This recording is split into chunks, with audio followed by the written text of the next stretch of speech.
Yo, what's going on, y'all? It's Cone, and we need to have a serious discussion about the Sacramento Kings. I almost made this video a few games ago for them. I almost made it after their last game, but I waited till now. I tried to give them another chance, and things have progressively gone from bad to worse over in Sacktown to the point where the fan base is on fire. There are people begging me to make a video talking about how bad they've been, and here it is. And this was already a bit of a controversial team coming into the season because of the DeMar DeRozan trade, an acquisition that people were really split on when it happened. Some people love the idea of adding a dynamic mid-range scorer next to De'Aaron Fox, Domantas, Sabonis, and Malik Monk if you want to count him to form a big four, and others felt like it didn't really do that much for Sacramento, and I was more so in that second camp. Over the course of the summer, I came around on the trade a bit more, but I never saw this team as any serious threat in the Western Conference. I think I had them as like the 7 or 8 seed in the West. To me, they just felt like they were once again bound for the play-in, because yeah, while DeRozan is good, he really didn't fix any of the major concerns for this team that I had. The depth was extremely weak. The defense was going to continue to be underwhelming. DeRozan isn't a known defender. I was really worried about their shooting because DeRozan's not a big threat. Sabonis isn't a big threat. And Fox had a big uptick last year, but it felt like that could be in for some regression.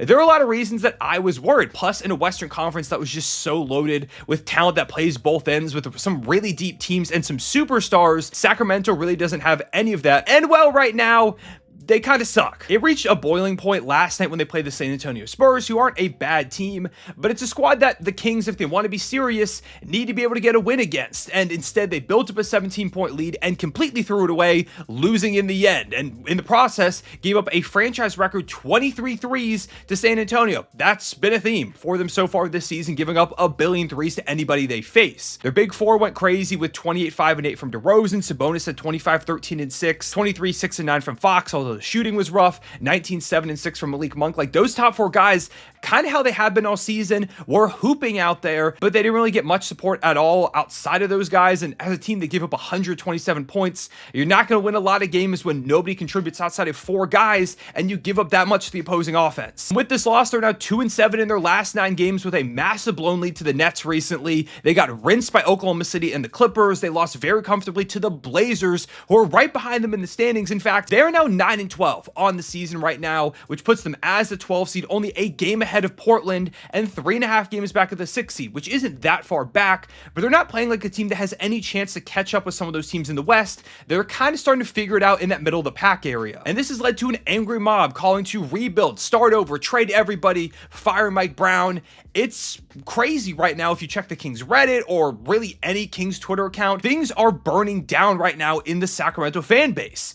And I don't blame them, because this was a move in the DeRozan trade that was supposed to help put them over the top, get them back to being a playoff team. They saw one glimpse of playoff basketball. They were really, really good. And then last year they went back outside of the playoffs, and right now they're not a playoff team again after one of the longest droughts in North American sports history. And the worst part about the fact that they're playing bad right now and it's been a failure of a season so far is that according to Tankathon, they still have the second hardest schedule in the entire NBA left the rest of the way. So let's talk about specifically what's going wrong. One of the biggest issues is that this team cannot shoot threes. And in the modern NBA, if you're not a three-point shooting team, you're not going to have a lot of success. And they have the 6th worst three-point percentage in the league right now, while shooting the 7th least threes per game. So it's not like they're getting up a bunch of shots and they're missing them, but you know, it's okay because at least they're shooting them. They're not really shooting them, and they're not really making them, which is not a recipe for success in the modern NBA at all. Fox's three-point shot has regressed. Sabonis is hitting some this year. This is one of his better three-point shooting seasons ever, but the volume is definitely not enough to make up for some of the other guys like DeRozan, hardly shooting them, not surprising, shooting a bad percentage. He's never been this knockdown three-point threat,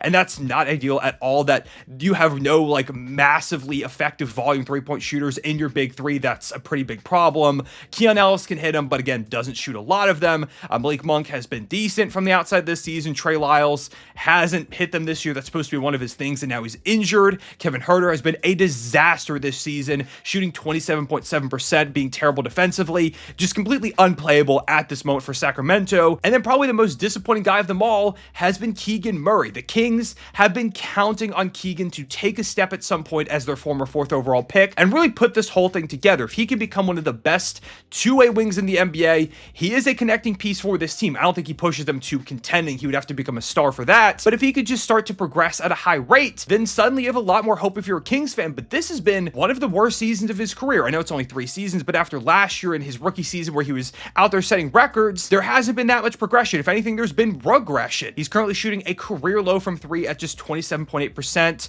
And then from the field, he's shooting 41.4%. That's also a career worst. He's still defending at a high level. He's been easily one of the better defenders on the roster this season, but the offense is just such a struggle for him at this moment. And he's not going to be that star that saves them. I don't see Keegan Murray progressing to an all-star level. He's going to be a really good player in the league for a really long time, but I don't think he's going to save the Sacramento Kings like they're hoping he's going to at some point.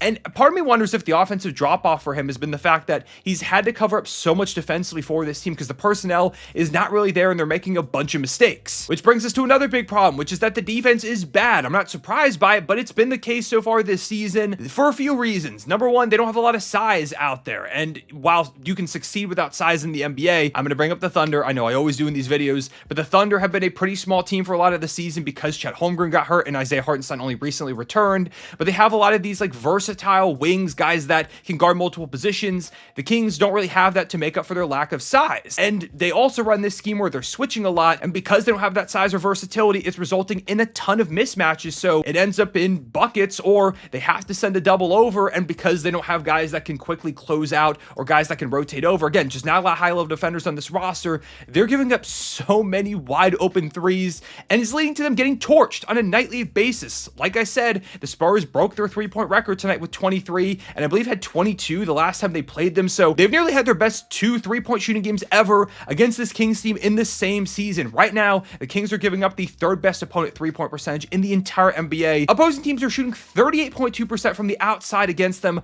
on pretty much a nightly basis. And as a whole, this leads to the 17th ranked offense in the NBA. It's not good. The scheme that Mike Brown is running just doesn't work with this team, and it is leading to a lot of people saying that he needs to be fired, and I agree. He's done a bad job so far this season. I think losing Jordy Fernandez, who's been coaching his butt off for Brooklyn this season from their coaching staff, has been a big detriment to them, and Mike Brown has to kind of shake up his ideals with this new roster. But the problem is the talent is also just bad. I don't think this is all a coaching issue. Like, you're not going to get rid of Mike Brown, bring in a new coach, and boom, this team's going to be good. They have a lot of personnel issues. Again, not a lot of wings, guys that can switch defensively. They don't have a lot of great volume shooters right now, almost none. They don't have a high-level backup big. It's been Isaac Jones so far, who's done fine in moments, but it's a big drop-off from Sabonis to him. They don't have a lot of help at the guard spot. It's just Malik Monk, who started tonight. Mike Brown said he's going to continue to start going forward, and that's cool and all, but now if you're bench, you've got like nobody at all to produce at a high level, and Devin Carter, I think, will help a little bit when he comes back from injury. Hopefully he is back this season, but as a rookie that hasn't played and won't play until like March, how much of a real difference is he going to make out there? He's going to help defensively. He competes on that end, but if the shot's not there, how much can you justify playing him when you don't have many other shooters to make up for that? Trey Lyles has been having a bad season, and sure, he's injured right now, but he's not going to save them when he comes back. The depth is extremely thin. The big three doesn't really fit together. The big four, I guess you could even say, doesn't fit together. They don't shoot a lot of threes. It's not a modern team. There's issues with their scheme and the coaching. Everything has been underwhelming up until this point. I'd be shocked if this continues and a roster shakeup doesn't come along. I don't even think it'll take till the deadline. They'll have to do something because you can't lose much ground in the Western Conference before you're just completely out of it. So I do think a trade is coming at some point soon. The question is, like, what do they do? There are so many holes, so many things that need to be tweaked with this roster. I just don't think they could get it all done throughout a season. It feels like more of an off-season job, which they just had, and clearly they botched it at least a little bit. You can think they'll turn it around. It's definitely not impossible. They have a lot of talent, but this is not a serious contending or high-level competitive team in this Western Conference. It's just not. They don't have the two-way versatility to keep up with the top teams in the NBA, especially not that West. I think there are guys that would help, like a Cam Johnson or Dorian Finney-Smith or Jeremy Grant or Robert Williams, just some names off the top of my head, but do any of them make that much of a difference? And unless you can get a few of those guys or others out there in the market, I think you have to swing multiple moves. It's not going to push you anywhere serious this season. I guess with Sacramento, it's kind of just all about being competitive right now and maybe waiting for that one move to take a swing for the fences and put this team in those real contending conversations, because as currently constructed and with this group of guys at the helm, they're not going to win a championship. They don't have, in my opinion, the guy to take them over the top. Don't get me wrong. I love De'Aaron Fox. He's one of my favorite players in the league. I really like Sabonis as well. I really like DeRozan. Keegan Murray, I believe, will turn it around, but none of those players are going to be the best player on a championship team for you. I just don't think they are. So they're going to have to take some type of swing at some point, but where is that going to come from? Are they going to be willing to give up Keegan Murray? Because if it doesn't work out, he's like your only true young cornerstone right now. And beyond him, they don't have that many enticing assets unless they're giving up one of the members of their big three. Maybe they'll be willing to do that, but like DeRozan isn't that big of an asset. Maybe a Fox or Sabonis is, but both of them are a little bit older.